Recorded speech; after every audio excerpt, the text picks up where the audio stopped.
My elderly neighbor never returned my jacket. What I discovered changed my life. The last thing I expected that rainy October evening was for a faded blue jacket to become the reason my entire life would change forever. I had knocked on my elderly neighbor's door simply to check if he was all right after seeing his porch light flicker for hours. He smiled weakly, borrowed my jacket because he said he needed to step outside for just a minute, and quietly promised he would return it the next morning. But morning came, then another, then another. He vanished without a trace, leaving behind nothing but silence, unanswered questions, and a mystery that would eventually uncover a heartbreaking truth buried for decades. Before we continue, if you believe kindness always finds its way back, and that everyone deserves a second chance, please take a moment to like this video, leave a comment telling us where you're watching from, share this story with someone you care about, and subscribe to the channel. Your support helps us continue bringing emotional stories like this to life. Some people walk into our lives with fireworks.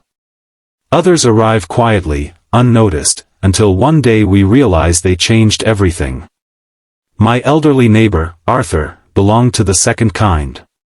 I had lived in the small neighborhood for almost 3 years after moving there to escape the endless noise of the city.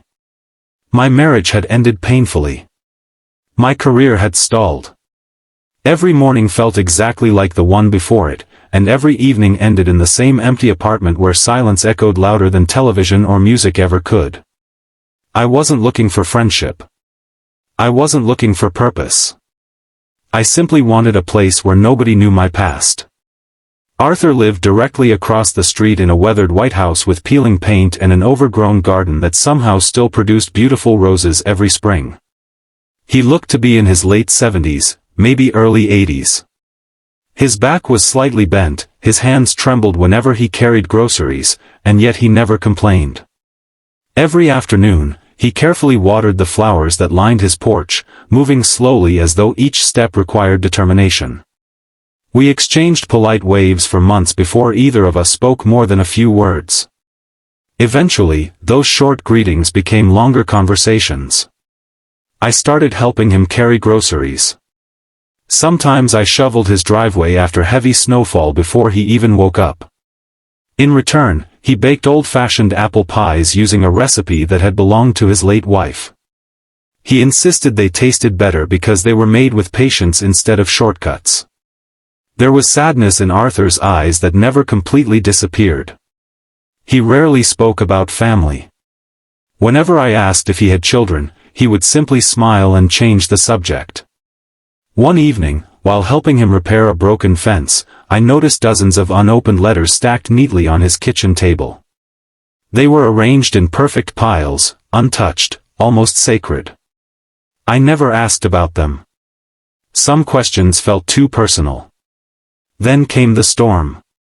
Rain poured so heavily that the streets looked like rivers. Strong winds shook windows throughout the neighborhood, and the power flickered every few minutes. I noticed Arthur standing outside in nothing but a thin sweater, struggling to secure one of his trash bins before it rolled into the road. Without thinking, I ran outside wearing my waterproof jacket. By the time I reached him, we were both soaked. He laughed softly, embarrassed by the situation, and after we managed to rescue the trash bin, he quietly admitted he needed to walk 2 houses down to check on another elderly resident whose lights had gone out. His sweater was completely drenched. I took off my jacket and placed it over his shoulders. He hesitated before accepting it. His eyes filled with gratitude that words couldn't express. He promised he'd bring it back first thing in the morning. I smiled and told him there was no rush. I wish I had known those would be some of the last words we ever exchanged. The following morning, Arthur's curtains remained closed. His mailbox stayed full. The porch light was still on despite the bright sunshine. By evening, something felt terribly wrong. I knocked several times. No answer. The next day was the same. Concern slowly replaced curiosity. Finally, I contacted the local police for a wellness check. What they discovered shocked everyone. Arthur wasn't inside. The house appeared untouched, as though he had simply stepped outside for a short walk and never returned. His wallet remained on the kitchen counter. His glasses rested beside his favorite chair. The unfinished crossword puzzle still lay open exactly where he'd left it. Even my jacket was nowhere to be found. Days turned into weeks. Missing person posters appeared around town. Neighbors organized searches. Volunteers checked nearby woods, rivers, abandoned buildings, and hospitals. Nothing. Arthur had simply disappeared. Eventually, life continued, at least for everyone else. The search ended. People stopped talking about him. The roses outside his home slowly withered without anyone to care for them. But something inside me refused to let go. Every evening, I found myself staring at his empty porch. Sometimes I imagined seeing movement behind the curtains. Sometimes I convinced myself I heard his slow footsteps. Grief has strange ways of haunting ordinary places. Nearly 2 months later, a lawyer contacted me. Arthur had left specific instructions naming me as the temporary caretaker of his home until distant relatives could be located. I was stunned. Why me? We hadn't been family. We hadn't even known each other very long.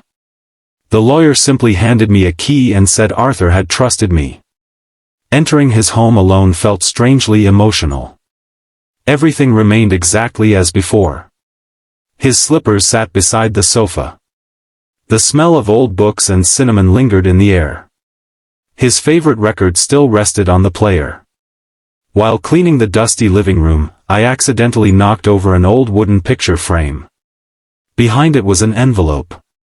My name was written carefully across the front. Inside was a handwritten note. Arthur explained that if I was reading the letter, then he had probably left before getting the chance to explain everything. He apologized for never returning my jacket. He wrote that the jacket had become more important than either of us could have imagined. Confused, I continued reading. He revealed something that completely changed the meaning of every conversation we'd ever had. Decades earlier, Arthur had lost his only son during a bitter family dispute. Pride had separated them. Years passed. Letters were written. Apologies were never spoken aloud. Eventually, neither knew how to cross the growing distance. Arthur admitted he had spent the rest of his life waiting for another chance. Then one rainy afternoon several months earlier, while wearing my blue jacket after borrowing it, he had discovered something tucked inside one of its hidden pockets. A small photograph. I had forgotten it was there. It was an old picture of me standing beside my late father during a fishing trip when I was 12 years old. On the back were words my father had written before he died unexpectedly. Never wait too long to tell someone you love them. Arthur wrote that reading those words shattered the wall he'd built around his heart for over 40 years. He finally decided to search for his son.